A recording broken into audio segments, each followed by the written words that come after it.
Hello friends, welcome back to my channel. আজকে ভেন্ডি দিয়ে একটা সুন্দর রেসিপি শেয়ার করছি, যার নাম দিয়েছি আলু ভেন্ডি রেসিপি, যেটা খুবই সিম্পল, মাত্র 10 মিনিটে কিন্তু হয়ে যায়। যার জন্য আমি ভেন্ডি ভালো করে জল দিয়ে ধুয়ে এরকম করে কাট করে নিয়েছি।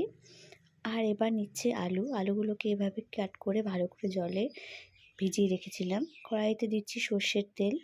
এখানে তেলটা একটু প্রথমে বেশিই দেবো আলুটা ভাজার জন্য।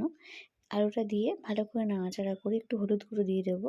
হলুদ গুঁড়ো দেবো, এর মধ্যে কিন্তু লবণ, চিনি কোনো কিছুই দিচ্ছি না। হলুদটা দিয়ে ভালো করে লাল লাল করে ভেজে নেব। দেখুন প্রায় ভাজা হয়ে গেছে এবং মোটামুটি 50% উপর কিন্তু কুক হয়ে গেছে। এবার আলুটাকে উঠিয়ে রেখে ওই তেলের মধ্যে আরেকটু তেল দিয়ে গোটা জিরে ফোড়ন দিচ্ছি। যখন জিরের সুন্দর একটা গন্ধ বেরোবে তখন এখানে দেখুন আমি প্রায় 3টে মিডিয়াম সাইজের পেঁয়াজ কেটে রেখেছিলাম কুচি কুচি করে, সেই পেঁয়াজটা আমি এর মধ্যে দিয়ে দিচ্ছি হলুদ গুঁড়ো, অল্প লবণ গুঁড়ো দিয়ে ভালো করে পেঁয়াজটা লাল লাল হওয়া অবধি কিন্তু ভেজে নিতে হবে। তো পেঁয়াজটা কিন্তু ভালো মতো ভাজা হয়ে গেছে, কালারটাও চেঞ্জ হয়ে গেছে। এবার এর মধ্যে 2টো টমেটো দিয়ে দিচ্ছি।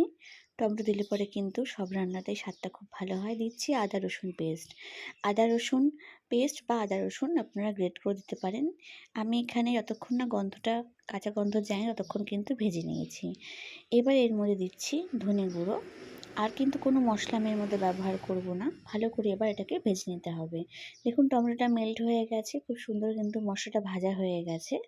এবার এর মধ্যে আমি কেটে রাখা ভেন্ডির টুকরোগুলোকে দিয়ে দিচ্ছি। 3-4 মিনিট ভালো করে নাড়াচাড়া করে নেব। 3-4 মিনিট পরে আমি এর মধ্যে আলুটাও অ্যাড করে দিচ্ছি। দিয়ে এবার খুব সুন্দর করে এটাকে মিক্স করে নেব। নিয়ে আরও 5-6 মিনিট ভালো করে কুক করে নেব, কভার করে। তো দেখুন এর মধ্যে কিন্তু সুন্দর একটা ময়েশ্চার ভাব চলে এসছে এবং আলুগুলো প্রায় অনেকটাই সিদ্ধ হয়ে এসছে। এইভাবে রান্না করলে কিন্তু ভেন্ডিগুলোও ভাঙবে না এবং আলুগুলো খুব সুন্দর সিদ্ধ হয়ে যাবে। দেখুন প্রায় আলু কিন্তু সিদ্ধই হয়ে গেছে, কভার করে করেছিলাম। এবার এর মধ্যে আমি কাঁচা লঙ্কা তো আগেই দিয়েছি, এর মধ্যে দিচ্ছি ম্যাগি মশলা বা পাস্তা মশলা দিলেও চলবে, সেটা কিন্তু আলাদা টেস্ট আনবে এর মধ্যে। এইভাবে আমি আরও 3-4 মিনিট এটাকে কুক করে নেব। জাস্ট নামানোর আগ দিয়ে কসুরি মেথি ছড়িয়ে দিচ্ছি, তাহলে কিন্তু ভীষণই ভালো লাগবে। চাইলে আপনার ধনেপাতাও দিতে পারেন।